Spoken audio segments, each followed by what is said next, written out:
எல்லாருக்கும் வணக்கம். நான் திரௌபதி 2 திரைப்படத்தோட இயக்குனர் மோகன்ஜி. உங்ககிட்ட சில விஷயங்களை பகிர்ந்துக்கலாம் அப்படின்னு தான் இந்த காணொளி. நாங்கள் ஜனவரி 30ஆம் தேதி வரலான்னு தான் பிளானில் இருந்தோம். வேறு வழி இல்லாமல் பொங்கலுக்கு ஒரு ஸ்லாட் கிடைக்குது, ஜனநாயகன் படம் தள்ளி போகுதுன்னு சொன்னோடனே அது ஒரு வேளை தீர்ப்பு வந்து லேட்டாக வந்துச்சுன்னா அதை பண்ண முடியாதுன்றதுக்காக பொங்கல் வெளியீடுன்னு முடிவு பண்ணி வந்தோம். அங்கே கார்த்திக் சார் படம் வாவாத்தியார் வந்ததால் அங்கேயும் தேட்டர் பற்றாக்குறை ஏற்பட்டு நாங்கள் பண்ண பெரிய பெரிய ப்ரொமோஷன் பண்ணிட்டார் ப்ரொடியூசர். ஃபுல் பேப்பர் ஆடு கொடுத்து ஒரு 30 லட்ச ரூபா ப்ரொமோஷன் செலவு பண்ணிட்டார். அதனால் திரும்ப இமீடியட்டாக அந்த ப்ரொமோஷன் யூஸ் பண்ணுன்றதுக்காக 23 வந்தோம். 23 தலைப்படம் கூட வரக்கூடாது, மங்காத்தா கூட வரக்கூடாதுன்னு ஒரு முடிவில் தான் 30ஆம் தேதி பிளான் பண்ணோம். விதி எங்களை கூப்பிட்டு வந்து ஜனவரி 23 கொண்டு வந்து விட்டுது. அதை எங்களால் மக்கள்கிட்ட கொண்டு போய் கரெக்டாக சேர்க்க முடியல. ஒரு பொங்கல்லேருந்து நாங்கள் 23ஆம் தேதி வரணும். ஏன்னா பொங்கலுக்கு ரொம்ப எதிர்பார்ப்பு இருந்துச்சு. பொங்கல் ரிலீஸ்னே நினச்சிட்டாங்க மக்கள். ஸோ பொங்கலுக்கு வந்துட்டு அதுக்கப்புறம் 23 ரிலீஸ்னு சேர்க்க முடியல. மங்காத்தாவோட மிகப்பெரிய அலை, அதோட கூட்டம், ரசிகர்களோட பலம், அது வந்து சமாளிக்க முடியல. என்னென்னா சென்னையில் எங்கேயுமே காலையில் 9 மணி ஷோ கிடைக்கல, 11 மணி ஷோ கிடைக்கல. கிடைச்ச ஷோலேயும் வந்து யூடியூப் வந்து அவங்க வந்து ஒரு பைட் எடுத்தோ மக்கள்கிட்ட இருந்து கருத்தை வாங்கி அதை மக்கள்கிட்ட வெகுஜன மக்கள் தமிழ்நாடு முழுக்க கொண்டு போய் சேர்க்க முடியல.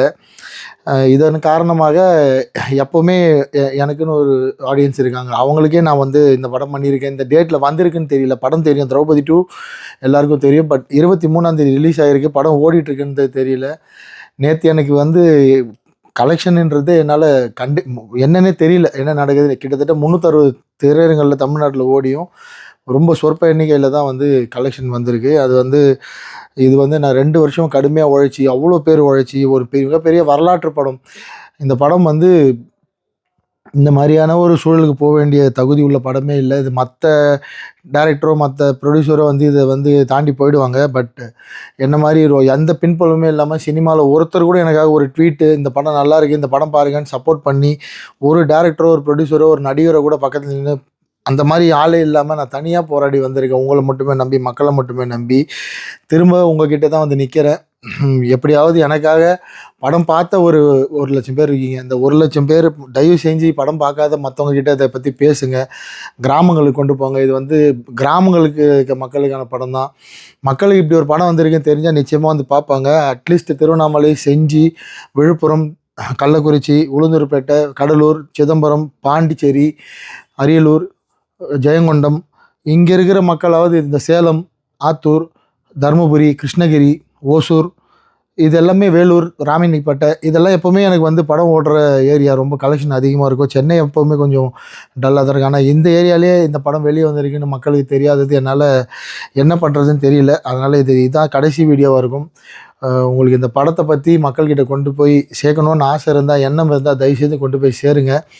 நிஜமாலே நாங்கள் வந்து மங்காத்தா திரைப்படம் எங்கள் படத்தை வந்து இப்படி வந்து ஒரு காணமாக்குன்ற நாங்கள் நினைக்கல. அது வந்து முக்கியமான திரையரங்களை கூட மற்ற இடத்துல மக்கள் பார்ப்பாங்க தான் நினச்சோம். இந்த 2வது நாள் இன்றைக்கி படம் வெளியாகி இன்றைக்கி பேசலைன்னா இதுக்கப்புறம் எப்போவுமே உங்கள் கூட இந்த மாதிரி என்னால் இதை பற்றி சொல்ல முடியாது.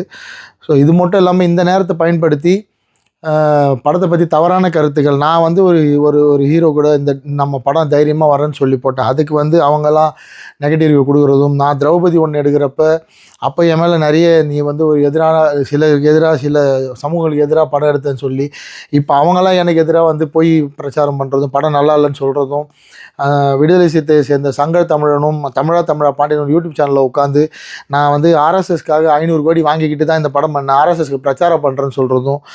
அதுக்கப்புறம் போன வாட்டியே அமீர் அண்ணன் பகாசுரன் வரப்பவே இதே பிரச்சாரம் பண்ணுறது தான் என் மேலே குற்றச்சாட்டு வச்சார். அப்படிலாம் குற்றச்சாட்டு வச்சா நான் ஏன் இவ்வளோ கஷ்டப்பட்டு இவ்வளோ படத்தை எடுத்து வந்து மக்கள்கிட்ட இப்படி கெஞ்சின்னு இருக்க போகிறேன்? இது ஆர்எஸ்எஸ்க்கான படமாக இருந்தால், பிஜேபிக்கான படமாக இருந்தால் அவங்களாம் இதை போய் பார்த்துருப்பாங்க. அவங்களாம் பார்த்துருந்தா நான் ஏன் வந்து உங்ககிட்ட இந்த மாதிரி நிற்க போகிறேன்? இது நான் மக்களுக்கான படம், இது மறைக்கப்பட்ட வரலாறுக்கான படம், இது தமிழ் மண்ணோட வரலாறு. இங்கே ஒருத்தன் உயிரை கொடுத்து காப்பாற்றி இந்த மதத்தை, இந்த இந்து மதத்தை நமக்கு வந்து கொடுத்துட்டு போயிருக்கான், இந்த கோயில்களை காப்பாற்றி கொடுத்துட்டு போயிருக்கான் வீர வல்லாள மகாராஜான்னு. அவரை பற்றிய வரலாறு, அவரை பற்றின பதிவு. இதை வந்து நீங்கள் வந்து எந்த அமைப்புக்கு படம் எடுத்தேன், இந்த கட்சிக்கு படம் எடுத்தேன்னு சொல்லி மக்கள்கிட்ட தவறாக பிரச்சாரம் பண்ணி மக்களை படம் பார்க்காம விட்றதுல உங்களுக்கு அப்படி என்ன சந்தோஷம்னு தெரியல. சினிமாவில் உண்மை மட்டுமே சொல்லி இத்தனை வருஷம் நின்று இருக்கேன். திரும்பவும் மக்கள்கிட்ட தான் வந்து நிற்கிறேன். உங்களோட தீர்ப்பு தான் வந்து எங்களை காப்பாற்ற போகுது. நீங்கள் தான் தீர்ப்பு கொடுக்க போகிறீங்க. உங்ககிட்ட ரொம்ப கேட்டுக்கிறேன், தாழ்மையாக கேட்டுக்கிறேன். படம் பார்த்த அத்தனை பேரும் தயவு செஞ்சு படம் பார்க்காதவங்க கிட்ட உங்களுக்கு படத்தை பிடிச்சிருந்தா போய் பார்க்க சொல்லுங்கள். இந்த ஒரு வாரம் நீங்கள் எங்களுக்காக செய்கிற இந்த உதவி நிச்சயமாக எங்களை மாதிரி கொஞ்சம் கொஞ்சமாக முன்னுக்கு வர திரைப்பட கலைஞர்களுக்கு மிகப்பெரிய உறுதுணையாக உதவியாக இருக்கும். நிஜமாலேயே எங்களுக்கு திரைப்படத்துறையில் சுத்தமாக சப்போர்ட் கிடையாது. அது அவங்க மேலே தப்பும் கிடையாது. சொல்ல வரல, செய்யணும்னு அவசியம் இல்லை. மக்களை மட்டுமே நம்பியிருக்கேன். உங்ககிட்ட மட்டுமே மன்றாடி கேட்டுக்கிறேன். தயவுசெய்து திரௌபதி 2 திரைப்படத்தை பற்றி பார்க்கறதுக்காவது ஒரு முறை யோசிங்க. படம் பார்த்தவங்க எனக்காக ஒரு பதிவோ இல்லைனா ஒரு வீடியோ காணொலியோ போட்டு உங்களுக்கு படத்தை பற்றி தெரியாதவங்களுக்கு தெரிய வைங்கன்னு ரொம்ப தாழ்மையாக கேட்டுக்கிறேன். யார் மேலேயும் எனக்கு கோபம் இல்லை, பட் வருத்தம் நிறைய இருக்குது. இவ்வளோ கஷ்டப்பட்டு 2 வருஷம் இதுக்காக நான் உயிரை கொடுத்து உழைச்சி மக்கள்கிட்ட நல்ல படம்னு பேர் வாங்கியும் மக்கள்கிட்ட போய் சேர்க்க முடியல. எனக்கு என்ன பண்ணுறதுன்னு தெரியல. அதனால் இதில் எதுவும் தவறாக இருந்தால் மன்னிச்சிருங்க. முடிஞ்சால் திரௌபதி 2 படத்தை போய் திரையரங்கில் பாருங்கள். நன்றி.